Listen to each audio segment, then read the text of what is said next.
In 2013, Swedish developers Jane Andersson and Mattias Stang formed a studio in Stockholm called Vela Gorilla. But they didn't have any animators in their team, so they decided to make a game about a ball and call it Open World Pinball Game. Then the project was given a name on February 20th, 2017, and then on May 16th, Team 17, the developers of Worms, would be publishing it.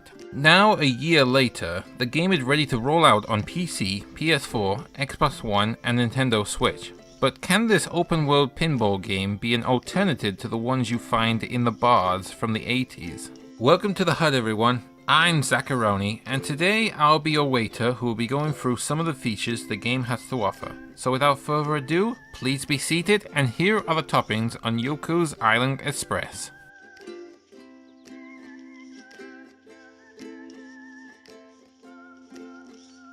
Postal delivery can be one part time consuming, but it can be a breath of fresh air because you are out of the post office and on the quiet streets delivering letters from their loved ones or from shady corporations that takes your money with £1 million raffle draws. But on the island of Mokumana, you might be expecting a young tall man with a pet companion, but instead it's just a little Dunbeetle tied to a ball of the same size as him. You are Yoku, a Dunbeetle who is the new postman of the island for the Island Express. However, he soon finds out that Makumo is in danger. Mokuma, the lifeblood of the island, had been attacked by an unidentified being known as the Godslayer. Now Yoku has been tasked of delivering 3 letters to the 3 chiefs of the island and hopefully remove the mark that is on the side cheek of Mokuma.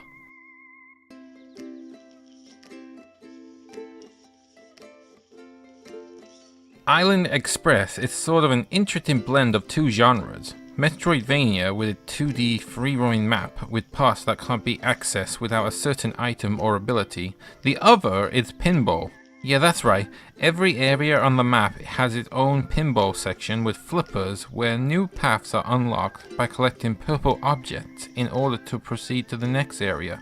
But the main objective is finding the chiefs of the island, which is highlighted on the map. However, along the way, there are flippers that are padlocked, and only fruits that you have found on the island can unlock them. You start off by carrying 100 fruits, but later you get to carry more by finding fruit bags or wallets as they are called, that goes up to 50 per bag.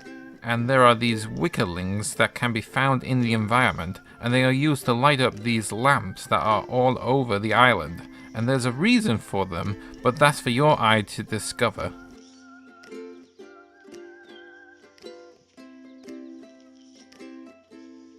From the tropical forest to the snowy white mountains, the game presented itself in 2D hand-drawn colors with each character you come across based on a different animal type, while the music featured tropical instruments like the ukulele, with the trombola and saxophone thrown in for good measures. As for options, you can alter the volume for sound effects and music, adjust the vibration strength for controllers, and there are 9 text languages to choose from.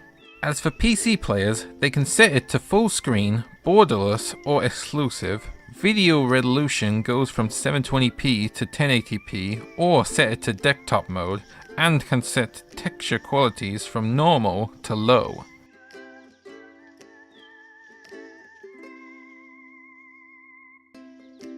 Now you might be asking, how did a game like this actually play despite being part Metroidvania? Well, you can move Yoku left and right, but you cannot make him jump. Instead, you utilize the flippers in the environment. Each flipper has 2 colors. If it's blue, then that's the left flipper, and if it's yellow, then that's the right flipper, which is tied to 1 button or key.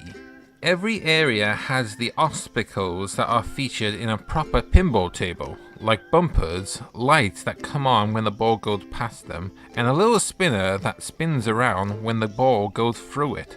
Along the way, Yoku will gain new abilities like a vacuum that suck up explosive slugs that can be used on indestructible rocks, and a grappling hook that can be used to swing on those flowers for some reason.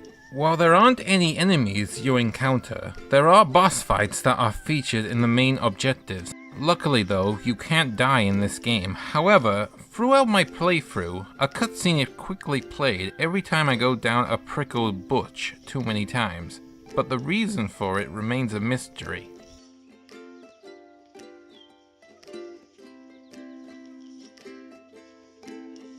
For pricing, the game will cost £15.99 for all platforms, which comes with 31 achievements and trophies, including a platinum as well. But PC players can download a demo to experience the first half of the game for free, and as for storage, it will take 3GB on PC, 1.33GB on PS4, and 1.4GB on Xbox One and Nintendo Switch. Well, that's some of the features I can tell you right now, but if there are some that I have missed, let me know in the comments, and I hope this will give you an idea of what you'll be getting for your money. Check back with me after the end of the month and I'll tell you what I think of Yoku's Island Express and all the other games I've been playing. And if you like what you see, be sure to like, share and subscribe to my channel. But until then, I'm Zacharoni. Enjoy your pizza and I'll see you next time.